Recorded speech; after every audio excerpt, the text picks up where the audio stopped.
প্রাথমিক বৃত্তি পরীক্ষা 2025, এই যে এপ্রিল মাসে যে বৃত্তি পরীক্ষাটা হবে এটা কোন সালের বৃত্তি পরীক্ষা?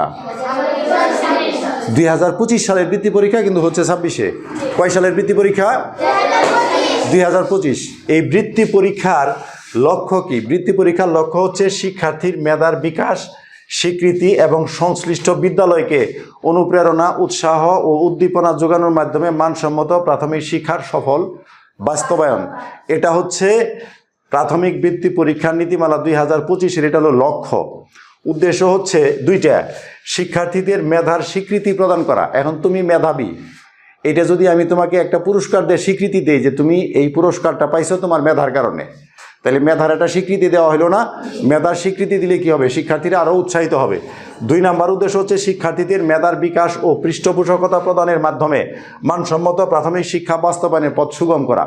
তাহলে একটা লক্ষ্য আর দুইটা উদ্দেশ্য, এটা নিয়ে শুরু হয়েছে কি? প্রাথমিক বিদ্যালয় বৃত্তি পরীক্ষা 2025। এখন আমরা দেখব অনুমোদিত বিদ্যালয়ের ধরন, কারা কারা বৃত্তি পরীক্ষায়, কোন কোন বিদ্যালয়ের শিক্ষার্থীরা বৃত্তি পরীক্ষায় অংশগ্রহণ করতে পারবে। 1 নম্বর হচ্ছে সরকারি বিদ্যালয়, সরকারি প্রাথমিক বিদ্যালয় আছে না, এটা একটা সরকারি প্রাথমিক বিদ্যালয়। এরপরে হচ্ছে পিটিআই সংলগ্ন পরীক্ষণ বিদ্যালয় এবং সরকারি মাধ্যমিক বিদ্যালয় সংলগ্ন প্রাথমিক বিদ্যালয়। আর বেসরকারি বিদ্যালয় যেগুলো আছে, রেজিস্ট্রার, কিন্ডারগার্টেন, বেসরকারি বিদ্যালয় যারা আছে এরাও হচ্ছে এই বৃত্তি পরীক্ষাতে কি করতে পারবে? অংশগ্রহণ করতে পারবে। আচ্ছা, এখন কথা হচ্ছে যে বৃত্তি পরীক্ষার বিষয়, নম্বর, সময় এবং পাঠ্যসূচি। তোমরা যারা বৃত্তি পরীক্ষায় অংশগ্রহণ করবা, কয়টা বিষয়ের উপর পরীক্ষা হবে? 5টা। বাংলা, ইংরেজি, প্রাথমিক গণিত, এই হলো 3টা পূর্ণ বিষয়। এদের নাম্বার কত করে? 100। আর বাংলাদেশ ও বিশ্ব পরিচয়, এতে থাকবে হলো 50 নাম্বার। এর সাথে একই প্রশ্নে প্রাথমিক বিজ্ঞানের থাকবে কয় নাম্বার?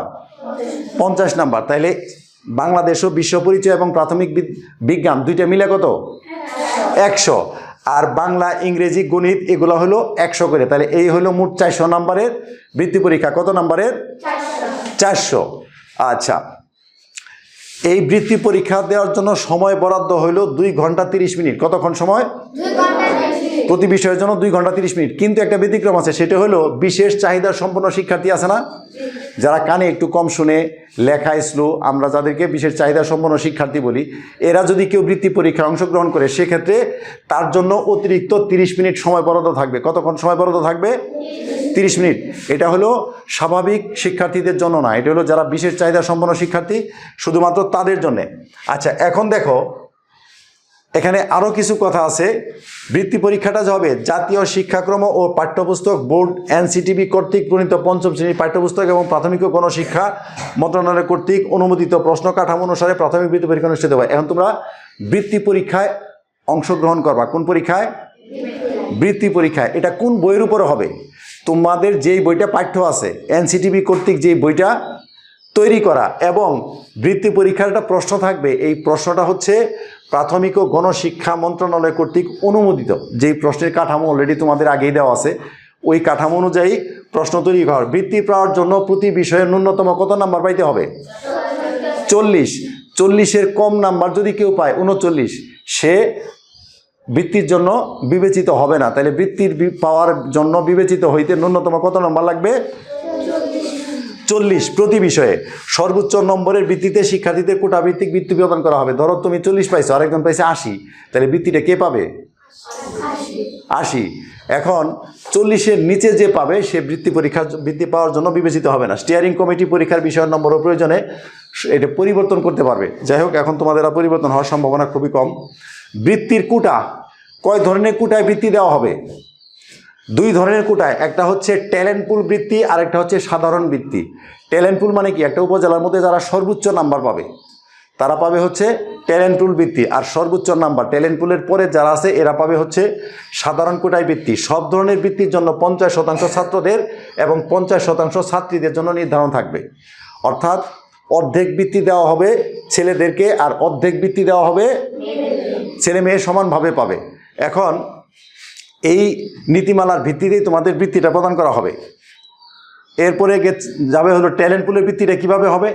সরকারি বিদ্যালয়ের জন্য। আরেকটা কথা তোমাদের বলে রাখি, সেটা হচ্ছে মোট বৃত্তির শতকরা 80% পাবে হচ্ছে সরকারি বিদ্যালয়ের ছাত্রছাত্রীরা, আর 20% পাবে হচ্ছে বেসরকারি বিদ্যালয়ের ছাত্রছাত্রীরা।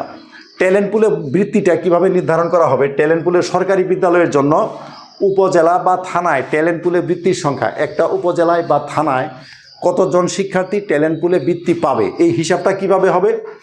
সরকারি বিদ্যালয়ের জন্য জাতীয়ভাবে নির্ধারিত মোট ট্যালেন্ট পুল বৃত্তির সংখ্যা, অর্থাৎ সারা দেশে কতগুলি ট্যালেন্ট পুলে বৃত্তি দেওয়া হবে, এটাকে ভাগ করতে হবে বৃত্তি পরীক্ষায় দেশের মোট সরকারি বিদ্যালয়ের পরীক্ষার্থীর সংখ্যা।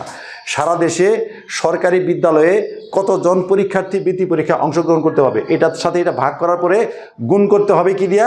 সংশ্লিষ্ট উপজেলা বা থানার সরকারি বিদ্যালয়ের পরীক্ষার্থীর সংখ্যা। তাহলে এই উপজেলায় কতজন পরীক্ষার্থী আছে ওইটা দিয়ে গুণ করলে ট্যালেন্ট পুলের সরকারি বিদ্যালয়ের ছাত্ররা কয়টা বৃত্তি পাবে এটা বের হবে। ঠিক একইভাবে বেসরকারি বিদ্যালয়ের জন্য। এরপরে হচ্ছে সাধারণ বৃত্তি। সাধারণ বৃত্তি এটা কিভাবে হিসাব করা হবে? মোট সাধারণ বৃত্তির 80% সরকারি বিদ্যালয়ের পরীক্ষার্থীদের মাঝে এবং 20% বেসরকারি বিদ্যালয়ের পরীক্ষার্থীদের মাঝে নীতিমালার আলোকে বন্টন করা হবে। এই বিষয়টা তো তোমরা বুঝছো। তাহলে সরকারি বিদ্যালয়ের শিক্ষার্থীরা পাবে 80%, আর বেসরকারি বিদ্যালয়ের শিক্ষার্থীরা পাবে কয় ভাগ? 20%। এখন হচ্ছে আসো, আমি গুরুত্বপূর্ণ যেই তথ্যগুলি এগুলাই তোমাদের সাথে শেয়ার করতেছি, বাকিগুলো তোমরা আলোচনার মাধ্যমে জানবা। বৃত্তি পরীক্ষার ফি এবং সময়সূচি। বৃত্তি পরীক্ষার জন্য 100 টাকা হারে ফি নির্ধারণ করা হয়েছে। কত টাকা? 100 টাকা। এখন হলো পরীক্ষার বিষয় ও পূর্ণমান, এটা কিন্তু তোমরা অলরেডি আগেই পেয়ে গেছো। 15/4/2026 ওই দিন হচ্ছে বুধবার, সকাল 10টা থেকে 12:30 পর্যন্ত কোন বিষয়ের উপর পরীক্ষা হবে? বাংলা বিষয়। 16/4/2026 ওই দিন হচ্ছে বৃহস্পতিবার, সকাল 10টা থেকে দুপুর 12:03 পর্যন্ত অনুষ্ঠিত হবে ইংরেজি বিষয়ের পরীক্ষা।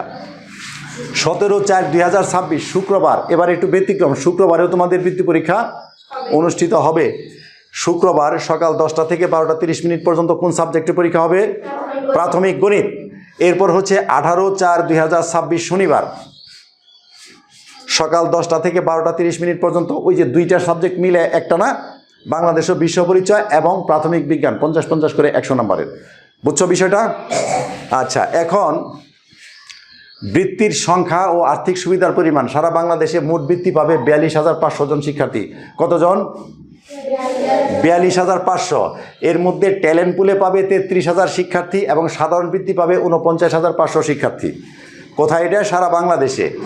ট্যালেন্ট পুলের মধ্যে সরকারি যেই 80%, এর মধ্যে সরকারি বিদ্যালয়ের শিক্ষার্থীরা পাবে 26,400 ট্যালেন্ট পুলে, বেসরকারি বিদ্যালয়ের শিক্ষার্থীরা পাবে 6,600। সাধারণ বৃত্তি সরকারি যেই 80% ওই হিসাবে ইউনিয়ন এবং এটা ওয়ার্ড ভিত্তিক বন্টন করা হবে। তাইলে সরকারি বিদ্যালয়ের শিক্ষার্থীরা কিভাবে পাবে? ওদের সংখ্যা হলো 39,600। এর মধ্যে ইউনিয়ন এবং ওয়ার্ডে 5টি, প্রতি ইউনিয়ন এটা হলো, আর ওয়ার্ডে কয়জন করে পাবে? ওয়ার্ডটা কিন্তু এখানের জন্য না, যেখানে ইউনিয়ন সেখানে শুধু 5টা পাবে, আর ওয়ার্ড হলো সিটি কর্পোরেশন বা পৌরসভা এদের জন্য। তাহলে 2 জন বালক এবং 2 জন বালিকা, আর একটা হবে মেধায়। একটা কিসে হবে? মেধায়। 2 জন বালক সর্বোচ্চ নাম্বারদারি এবং 2 জন বালিকা সর্বোচ্চ নাম্বারদারি নেওয়ার পরে 5 নাম্বার যেই বৃত্তিপ্রাপ্ত শিক্ষার্থী সেটা যদি বেশি নাম্বারের ভিত্তিতে বালক হয় তাহলে বালক, বালিকা হইলে বালিকা। অর্থাৎ 5 নাম্বারে যায় আর বালক বালিকা দেখা হবে না, দেখা হবে কি? নাম্বার কার বেশি। বুঝছো বিষয়টা? তাহলে 2 জন বালক এবং 2 জন বালিকা, এটা হবে ছেলে মেয়ে ভিত্তিতে, আর 5 নাম্বারটা হবে কিসের ভিত্তিতে? নম্বরের ভিত্তিতে। হ্যাঁ, আচ্ছা, এগুলো হচ্ছে কমিটি, এগুলো তোমাদের জানার দরকার নাই। এরপরে আসো হচ্ছে আসল বিষয় যেটা, সেটা হচ্ছে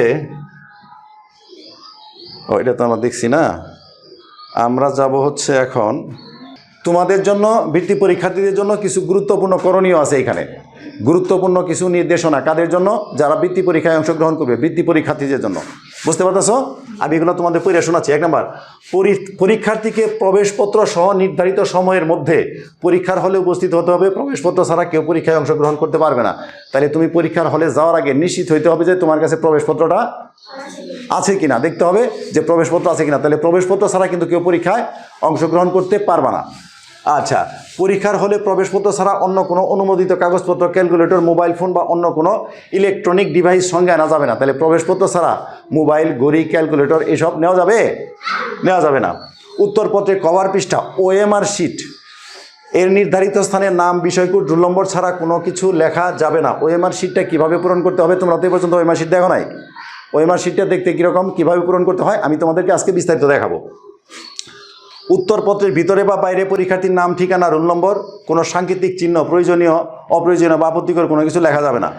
খসড়া ছাড়া কোনো অতিরিক্ত কাগজ দেওয়া হবে না।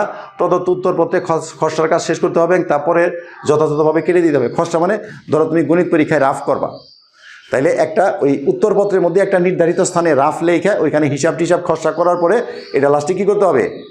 কেটে দিতে হবে।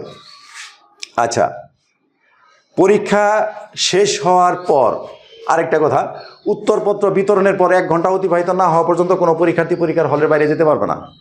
এখন 1 ঘন্টা হয় নাই, এখন কেউ যদি বলো যে স্যার পরীক্ষার হলে ডিউটি করবে, ওনাকে যদি বলো যে স্যার আমি একটু বাইরে যাব, তাহলে তোমাদেরকে কিন্তু বাইরে যেতে দেওয়া হবে না 1 ঘন্টা পার না হইলে। 1 ঘন্টা পার না হলে কী করতে পারবে না? বাইরে যেতে পারবে না। পরীক্ষা শেষ হওয়ার পর উত্তরপত্র কর্তব্যরত ইনভিজিলেটরের নিকট জমা দিয়ে পরীক্ষার হল ত্যাগ করতে হবে। এছাড়া কর্তৃপক্ষ কর্তৃক নির্দেশিত নিয়মাবলী অনুসরণ করতে হবে। তাহলে পরীক্ষার খাতাটা অবশ্যই জমা দিয়ে তারপর আসতে হবে।